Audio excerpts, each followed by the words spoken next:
Zimbabwe's political landscape is abuzz with controversy as Mutsvangwa'S sent shockwaves with a bold statement suggesting the military must intervene to stop the Mafidi dynasty and pre-Cape farm shenanigans, drawing eerie comparisons to the ousting of the Robert Gabriel Mugabe dynasty. What does this mean for President Mnangagwa's administration, and will the military respond to Mutsvangwa'S call?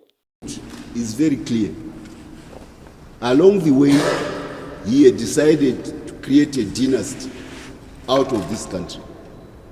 So he was moving with his own succession agenda outside the context of the Zimbabwe people. He had turned his house and his household into a courthouse of intrigue against the constitution of Zimbabwe.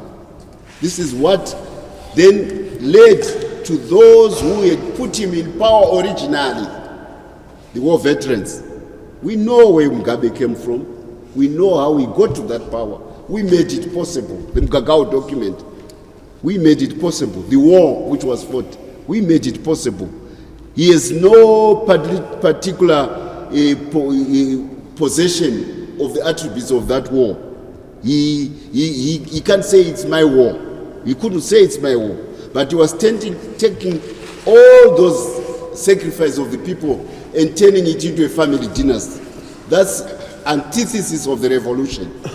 And worse, when the day of 2017 comes, his appointed Minister of Justice, Hepton Bonyongwe, decides to change the Zimbabwean army by imprisoning all the generals.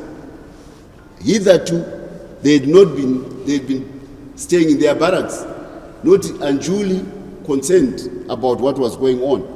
But when dockets were signed for them to be removed because somebody was riding on the dynastic pretenses of Mugabe, of course, the people of Zimbabwe and their army united, because this country is born of the unity of the people of Zimbabwe and their army. And they said, we will not tolerate this nonsense. This is the reality. If you begin to subvert the state, yourself as head of state, and that's why there is a difference between President Mnangagwa saying, I'm a constitutionalist, I follow the constitution, from Mugabe saying, my wife becomes the new queen when I'm gone. You all saw it. She was even prepared to say his grave will rule, his ghost will rule from the grave. You all saw it. You saw it. What sane country tolerates that kind of nonsense? More so, a country which went through the pains of a terrible war to restore its identity. So there's no juxtaposition between President Mnangagwa, a constitutionalist, and Mugabe, a dynastic pretender. It's said, some people say, are we revising our view about Mugabe? No, we are not. We are being consistent as revolutionaries. When the time came that a leader is no longer serving the revolution, we removed them. And our people supported the war even when leaders were removed, because leaders had tried to become entitled to the revolution. We have been dispensing with such kind of leadership as the winnowing of the identity of the revolution of Zimbabwe. That's why we are where we are today. And whenever a leader becomes bigger than the revolution, we deal with him, because that is the tradition of ZANU-PF. That's what answers your question. Mnangagwa is a constitutionalist. Mugabe was a dynastic pretender towards the end of his career. Maybe he was always, but he never showed it. But the day he started showing it, the flags went up, the red flags. And in the end, we showed him who mattered. The people of Zimbabwe and their state apparatus matter much more than any individual.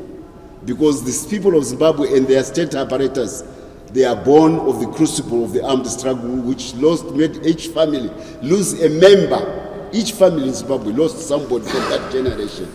We cannot afford any deviations from the revolutionary traditions of ZANU-PF.